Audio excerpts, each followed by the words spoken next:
समय सदा गतिमान रहा, बहता रहा, चलता रहा, और मैं अचल अटल अडिग यहीं एक जगह गड़ा रहा, खड़ा रहा।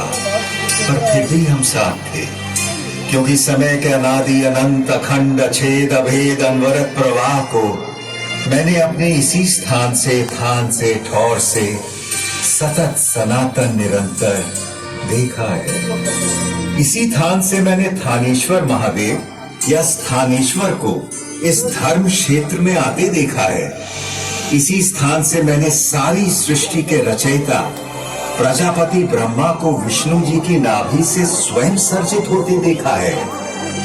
इस जगह से मैंने सरित सरस्वती की धर्म धारा को कलकल बहते निहारा है, और इसी ठौर से मैंने त्रिशतवती नदी को प्रवाहित होते देखा है।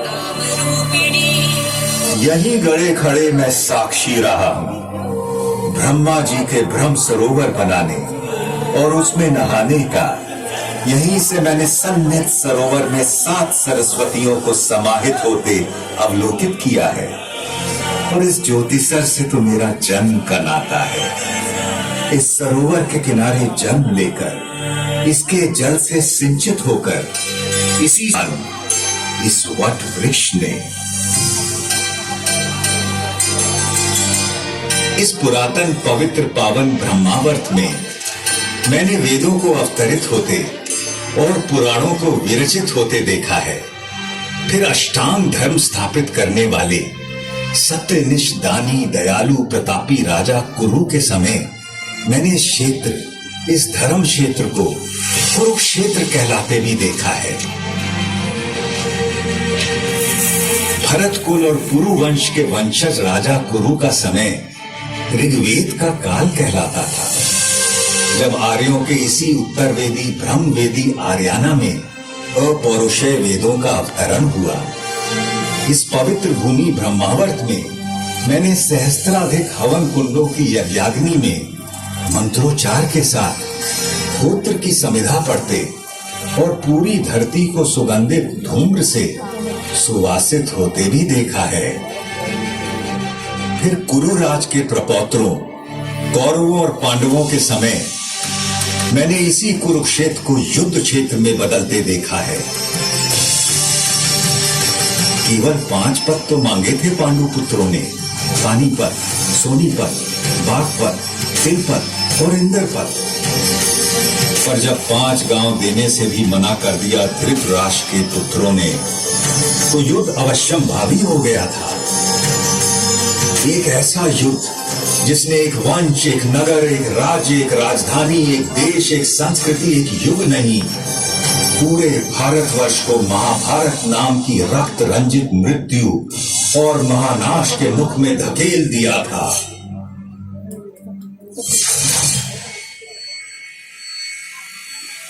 सच कहें तो महाभारत का युद्ध उसी दिन शुरू हो गया था, जब जुए के मादक और मारक खेल के लिए धृतराष्ट्र के पुत्रों ने पांडवों को हस्तिनापुर के अपने प्रासाद में आमंत्रित किया था। जिसे द्यूत का व्यसन हो, उसे जुए की चौपट से दूर रखना असंभव होता है। पांडवों की ओर से युधिष्ठिर पासे फेंक रहे थे और कौरवों की ओर से मामा शकुनी।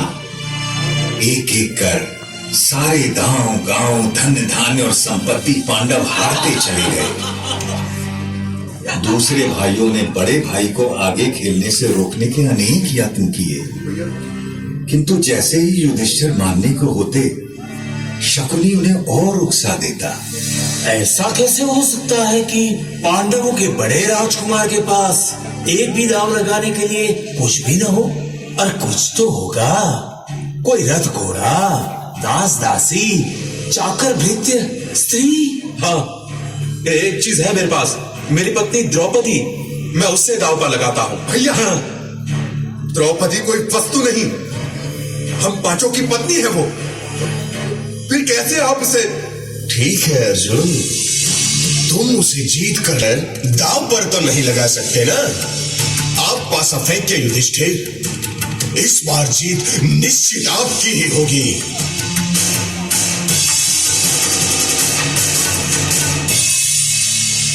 भैया,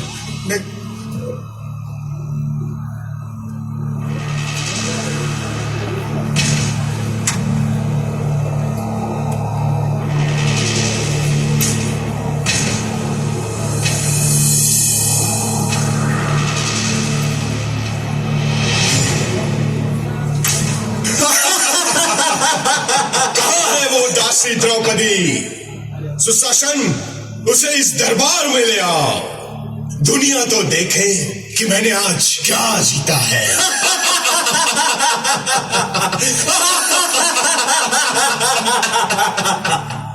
पूरे राजमहल में सन्नाटा पसरा था और उस नीरव मौन में केवल सुयोधन का अट्टहास गूंज रहा था। इधर सुशासन द्रौपदी को उसके केशों से घसीटता हुआ दरबार के बीचों बीच ले आया था।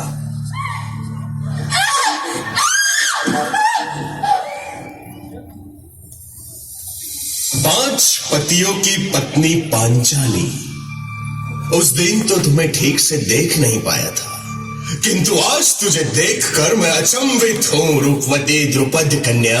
अभी भी ना तूने मुझे ठीक से देखा है, न जाना है, वरना तेरी हिम्मत ना होती इस तरह मुझे भरे दरबार में घसीटने की। पापी! सही तो कह रही है। अभी तूने मुझे न ठीक से देखा है, न जाना है। सुशासन, चलो निर्वस्त्र कर दो इस दासी को। बस कर सुयोधन, तेरी हिम्मत कैसे हुई मेरी पत्नी का ऐसे अपमान करने की? सुशासन, दूर हट जा। यदि तूने द्रौपदी को छुआ भी तो मैं तुझे जीवित नहीं छोड़ूंगा। धर्मराज, आप ही बताइए ना, युद्ध में हारी हुई स्त्री पर किसका अधिकार होता है? जीतने वाले का या उसे हार जाने वाले का? अपनी आंखों के सामने इतना अधर्म तो न होने दीजिए धर्मराज। मौनम सहमति लक्षण। पुत्र सुशासन, निर्वस्त्र कर दो इस दम्भी दासी को।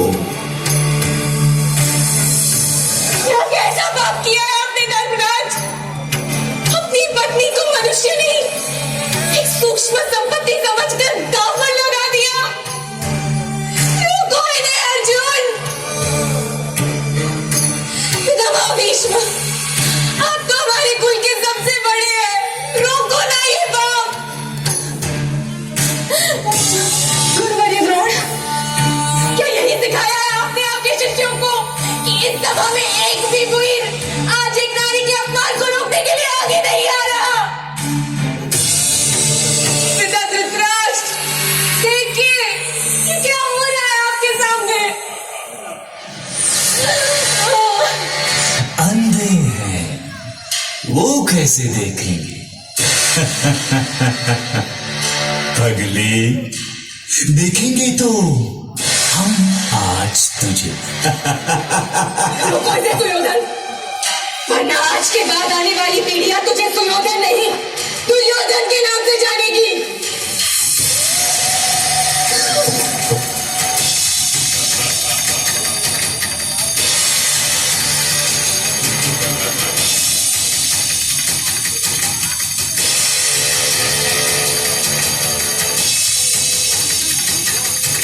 हे सखा, हे कृष्ण, हे कन्हैया, कोई बचा सकता है लाज अपनी इस सखी की।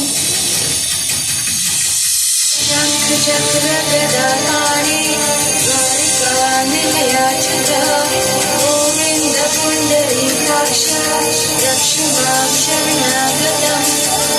कृष्ण द्वारिकावासी वासी यादव नंदना इमाम अवस्थां संप्राप्तं अनाथां किमुपेक्षसे।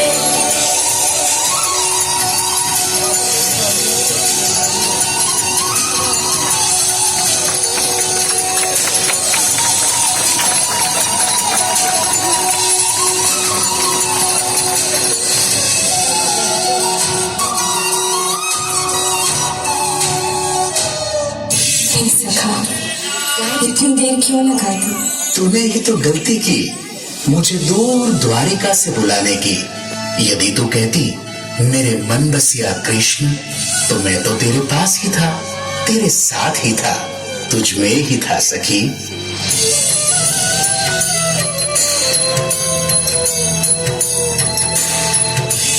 कृष्ण ने उस दिन अपनी सखी कृष्णा की लाश तो बचा ली, किंतु इस घोर पाप, इस जघन्य अपराध संपूर्ण स्त्री जाति के इस अनादर के बाद संसार को प्रलयंकारी युद्ध से बचाना अब केशव के लिए भी संभव नहीं था।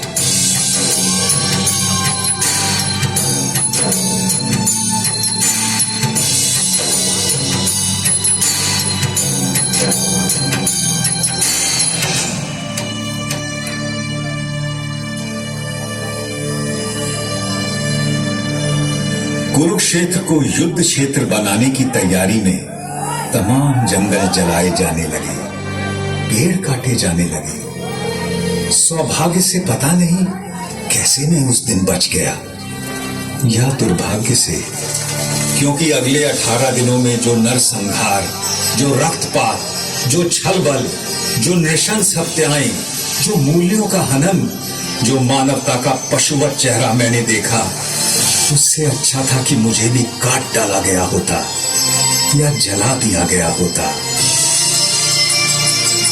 किंतु सबसे विस्मयकारी, विलक्षण और विचित्र था युद्ध का पहला दिन। कौरवों पांडवों की 18 अक्षौहिणी सुसज्जित सेनाएं यहीं इस सामने के मैदान में एकत्र होने लगी।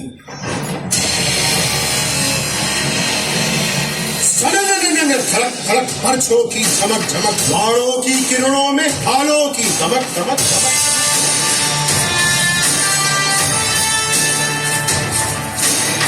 अश्वों की खड़क खड़क खड़क खड़क खड़क खड़क, रजध्वज की लहक लहक लहक लहक लहक लहक, मृत्यु आलिंगन को वीरों की ललक ललक, सेना की तड़क भड़क, ललकारे चहक चहक, भूले हो गर्व से जो जीत दिखे झलक झलक झलक झलक, रज सेना धमक धमक धमक धमक धमक,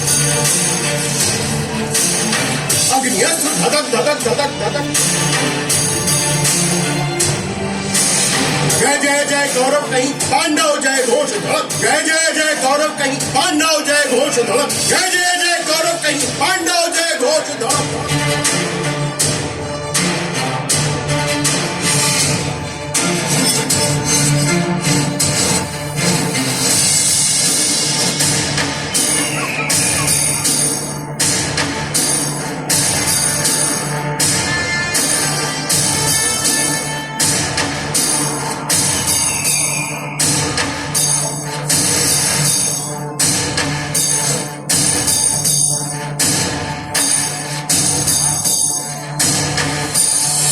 इधर कुरुक्षेत्र में युद्धोन्मुख सेनाएं एकत्र हो चुकी थीं और उधर दूर हस्तिनापुर के राजप्रासाद में बैठे अंधे राजा धृतराष्ट्र सब कुछ देखने को व्याकुल थे।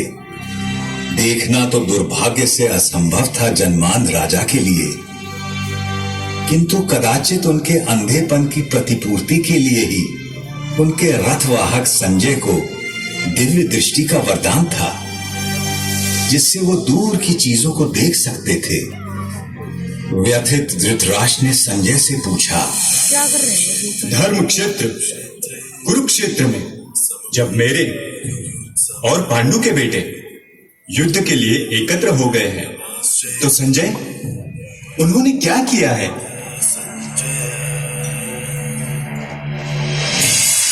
दुर्योधन को हर्षित करने के लिए कौरवों में वृद्ध महाप्रतापी पितामह भीष्म सिंह की तरह दहाड़ उठे।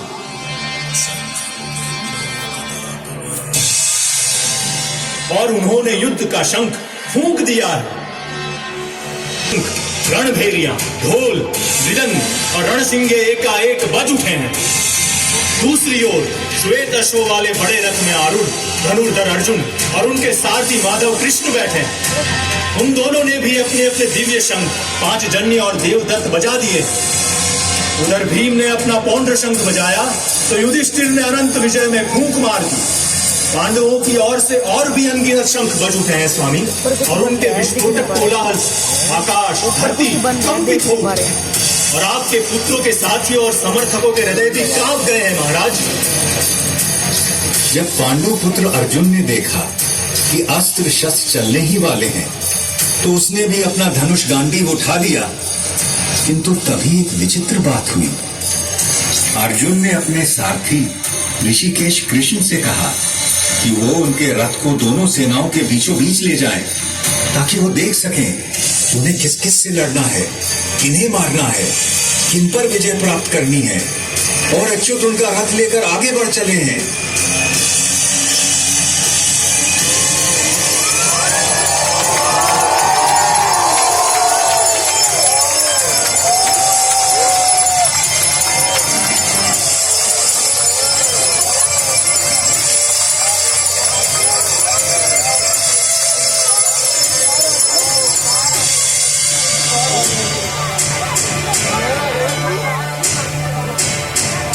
अर्जुन ने देखा कि सामने भीष्म और द्रोण थे। उसने देखा कि सामने खड़े सभी शत्रु योद्धा उसके पुरखे और दादा हैं, उसके आचार्य और मामा हैं, भाई बेटे पोते और पूरे जीवन के संगी साथी हैं। उसने देख लिया कि सामने खड़े मरने मारने को आतुर लोग सब उसके अपने थे, और व्यथित होकर वो बोल उठा, कृष्ण, न मुझे विजय चाहिए, न राज्य, न सुख। हमें राज्य मिले भी तो क्या होगा? भोगों का हम क्या करेंगे? जीने में क्या रखा है? ये सब के सब मेरे आचार्य, मेरे गुरु, मेरे पिता, मेरे ताऊ चाचा, मेरे बेटे, मेरे बाबा दादा मामा पोते साले ससुर सगे संबंधी हैं। मैं इन्हें मरवाना या मारना नहीं चाहता केशव, चाहे मेरी जान ही क्यों ना चली जाए। भले ही 3 लोगों का राज्य मुझे मिल जाए, फिर तो थोड़ी सी भूमि की बात ही क्या है। माना यह आदत आई है, किंतु वो है तो हमारे बंधु ही।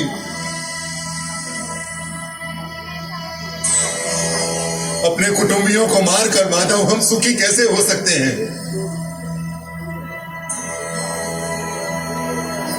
महाशोक की ये महापाप करने को हम तैयार हैं।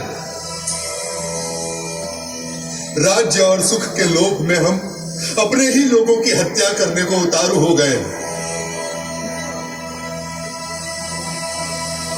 धृतराष्ट्र के अस्त्रों शस्त्रों से सुसज्जित बेटे भले रण में मुझे मार डाले, तो भी मेरे लिए यही उचित और स्वीकार्य होगा।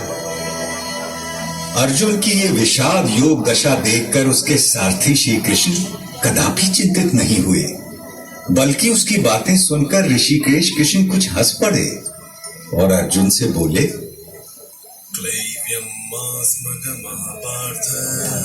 कायर मत बन पार्थ, यह तुझे शोभा नहीं देता। हृदय की शुद्ध दुर्बलता को त्याग दे और उठ खड़ा हो जा। तू तो परंतप है, तेरा काम है शत्रुओं को हराना, बैरियों को मारना। इस देह में आकर हमारी आत्मा बचपन, जवानी, बुढ़ापा इन सभी अवस्थाओं को प्राप्त करती है और फिर एक देह से निकलकर दूसरे देह में चली जाती है। इस देह परिवर्तन को देखकर कोई भी धीर बुद्धि व्यक्ति कभी भ्रमित नहीं होता है अर्जुन। जैसे पुराने कपड़ों को उतारकर मनुष्य नए कपड़े पहन लेता है, उसी प्रकार आत्मा भी पुराने शरीर को त्याग कर नया शरीर धारण करती है। इस आत्मा को ना तो शस्त्र काट सकता है और ना आग इसे जला सकती है, ना इसे पानी भिगा सकता है और ना ही हवा उसे सुखा सकती है। यूं सांख्य योग की बारीकियों को आगे समझाते हुए कृष्ण बोले, कुरुनंदन, इस योग में व्यवसायिक बुद्धि और कर्म निर्धारक बुद्धि दोनों एक ही है, लेकिन जो अव्यवसायी है, अकामी है, अकर्मण्य है, उसकी बुद्धि तो अनंत शाखाओं में बंटकर भटक जाती है अर्जुन। और फिर देवकी नंदन श्री कृष्ण ने वो शब्द कहे जो आज तक हर भारतीय के मन मस्तिष्क में गुंजायमान रहते हैं। तेरा अधिकार केवल कर्म पर है, फल पर कभी नहीं। तू कर्म करते समय फल की इच्छा कभी मत कर। और कर्म से कभी मुंह भी मत मोड़। काश कि मनुष्य ये बात हम पेड़ों से समझ लेते, जो सारे संसार को, मनुष्यों, पशु पक्षियों को निरंतर फल देते हैं, किंतु स्वयं उस फल के भोग के बारे में कभी नहीं सोचते। वरना तो सारे जंगल, सारे पेड़ पौधे, सारी वनस्पति कब की नष्ट हो जाती, और उसके साथ संसार में संपूर्ण जीवन भी।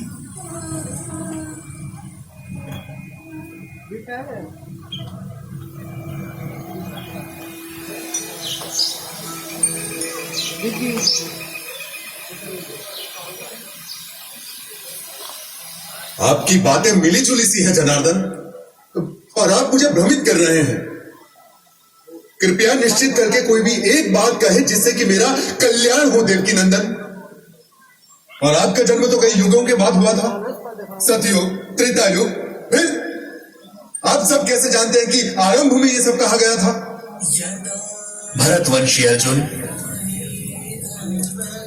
जब जब धर्म का ह्रास होता है और अधर्म बढ़ता है, तब तब मैं अपने आप को स्वयं सर्जित करता हूं। भले लोगों की रक्षा के लिए, बुरों के नाश के लिए और धर्म की स्थापना के लिए मैं बार बार अवतार लेता हूं, हर कल्प में होता हूं।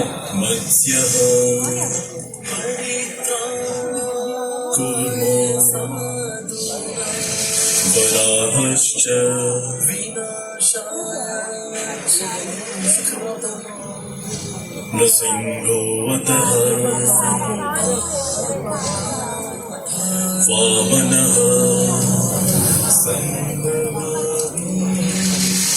रामो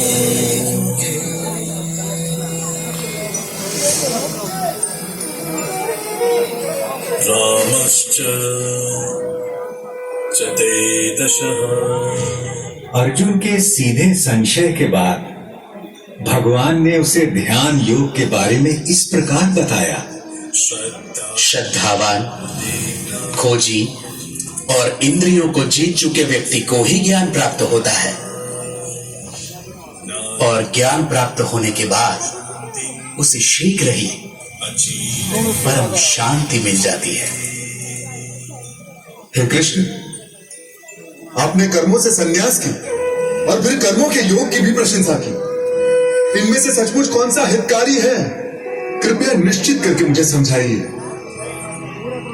अर्जुन, अपना उद्धार अपने आप ही किया जा सकता है, स्वयं को कभी गिराना नहीं चाहिए। हम अपने मित्र भी स्वयं ही हैं और स्वयं ही अपने सबसे बड़े शत्रु भी। जो बहुत खाता है, ना तो योग उसे मिलता है और ना ही उसे जो बिल्कुल नहीं खाता। ना ही बहुत सोने वाले को मिलता है और ना ही बहुत जागने वाले को। जो यथा योग्य खाता है, जो यथा योग्य पैदल चलकर विहार करने आता है, कर्म में यथा योग्य प्रयास करता है, जितना सोना चाहिए उतना सोता है, जितना जागना चाहिए उतना जागता है। ऐसे योगी का योग ही दुखों का नाश करता है। यही तो विलक्षणता थी श्री भगवान के उद्गारों की, जिसमें जीवन के प्रत्येक पहलू की बात समाहित थी। परंतु अर्जुन ने फिर एक प्रश्न किया। कृष्ण, मन चंचल तो होता ही है, वो शक्तिशाली और कठोर आदताई भी है। उसे बस में रखना तो हवा को रोक कर रखने जैसा कठिन लगता है मुझे। निसंदेह महाबाहु, निसंदेह मन बहुत चंचल है और उसे बस में करना बहुत कठिन। क्या बन रहा है? किंतु कौन्ते, अभ्यास और वैराग्य से इस चंचल मन को भी वश में किया जा सकता है। इस तरह श्री कृष्ण ने अर्जुन को आश्वस्त किया। वो मूर्ख लोग मेरा तिरस्कार करते हैं, मेरा महत्व घटाते हैं, जो ये समझते हैं कि ये समस्त भूत प्राणियों का महेश्वर और अजन्मा मैं इन सभी कार्यों को करने के लिए इस मानव देह पर आश्रित हूं। वो मेरे परम भाव, मेरे परमात्मा तत्व को न जानते हैं न पहचानते हैं। किंतु मैं पत्र, पुष्प, फल, जल, जो कोई भी मुझे भक्ति भाव से अर्पित करता है, मैं ऐसे भक्त का हर उपहार बिना किसी भेदभाव के स्वीकार करता हूं। ये सब जो आपने मुझे बताया है केशव, उसे मैं 100% सच मानता हूं। आपका रहस्य ना तो देवता जानते हैं और ना ही दानव, किंतु अपना योग और विभूति एक बार फिर से और विस्तार पूर्वक बताइए ना जनार्दन, क्योंकि आपकी वाणी और वचनों को सुनकर मुझे तृप्ति नहीं होती। अर्जुन के इस प्रश्न के उत्तर में श्री कृष्ण ने उसे विश्व रूप दर्शन योग के बारे में ज्ञान दिया। आकाश में सहस्त्र सूर्य एक साथ निकल आए तो उनका संवेद प्रकाश भी उस महात्मा की दमक की बराबरी शायद ही कर सके। इसलिए तो उठ, यश कमा, शत्रुओं को जीत, इस समृद्धशाली राज्य भोग। इन सबों को तो मैंने पहले ही मार दिया है, तुझे तो बस निमित्त बनना है पांडव।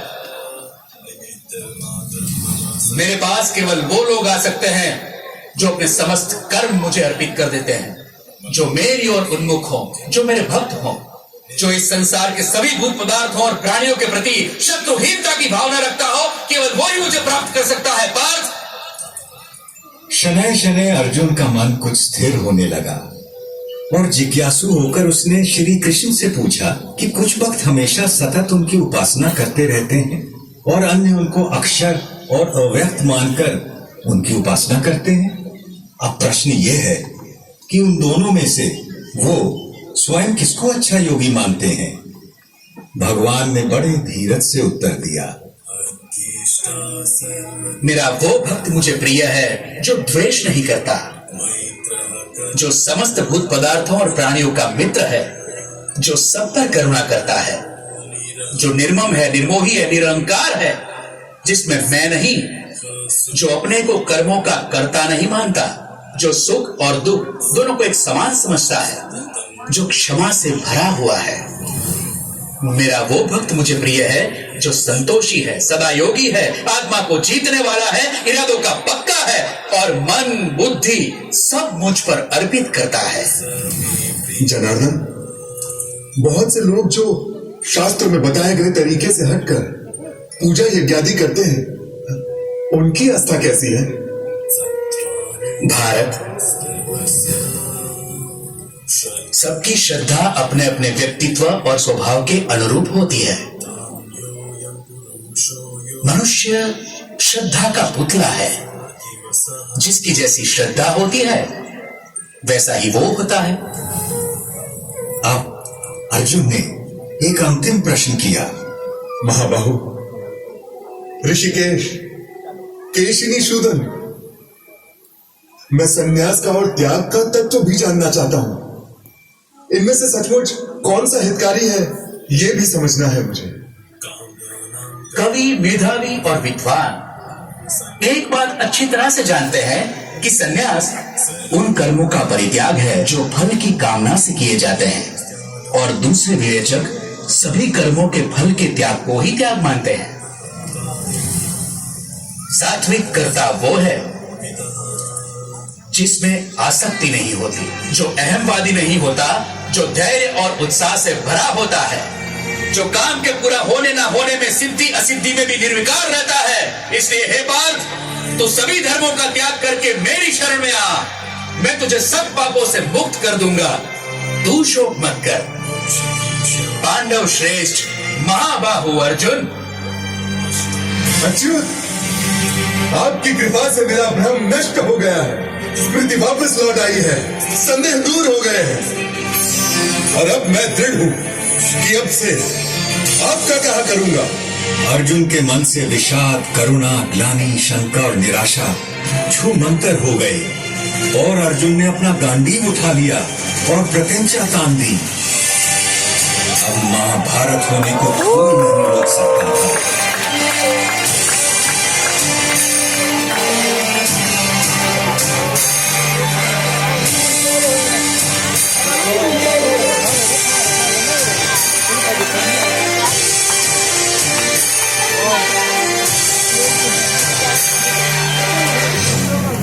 उधर दूर हस्तिनापुर में धृतराष्ट्र के सम्मुख बैठे दूर दृष्टा संजय के मन से भी सारी शंकाएं और भय दूर हो चले और वो अपने भरतार कौरव नरेश से स्पष्ट बोल पड़ा। जहां योगेश्वर श्री कृष्ण, धनुर्धर अर्जुन, वहीं लक्ष्मी होगी, वहीं विजय होगी, वहीं कल्याण होगा, वहीं अचल नीति का व्यवहार होगा। ये मेरा मानना है और ये मेरा मत भी। संजय के मन से कौन सम्मत ना होगा। केशव और अर्जुन का वो संवाद याद कर सहस्त्राब्दियों बाद भी मैं अभी भी बार बार रोमांचित हो उठता हूं, किंतु और भी रोमांचित हो उठता हूं मैं हरि का वो अद्भुत रूप याद करके, जो उन्होंने विश्व रूप दर्शन योग की बात करते समय अर्जुन को दिखाया था। देखते देखते श्री कृष्ण बड़े होने लगे, विशाल होने लगे, विराट होने लगे। देखते देखते उनके अनंत आंख, असंख्य चेहरे, अनगिनत हाथ हो गए, जिनमें अगणित अस्त्र शस्त्र सज्जित थे। कोई ऐसी देवी देवता, भगवान, गंधर्व, यक्ष, अप्सरा न थे जो उनमें विद्यमान न हो। वो अनादि अनंत अखंड अछेद अभेद थे। सहस्त्रों सूर्यों का तेज उनमें दमक रहा था और एक गोल घूमती गूंजती वाणी दशों दिशाओं से गुंजायमान थी।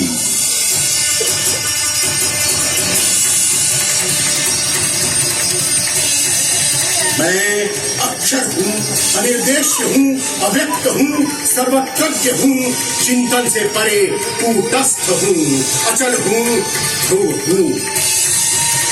मैं ही भूतों के भीतर स्थित आत्मा, उनका निजित्व, उनका अपनापन हूँ।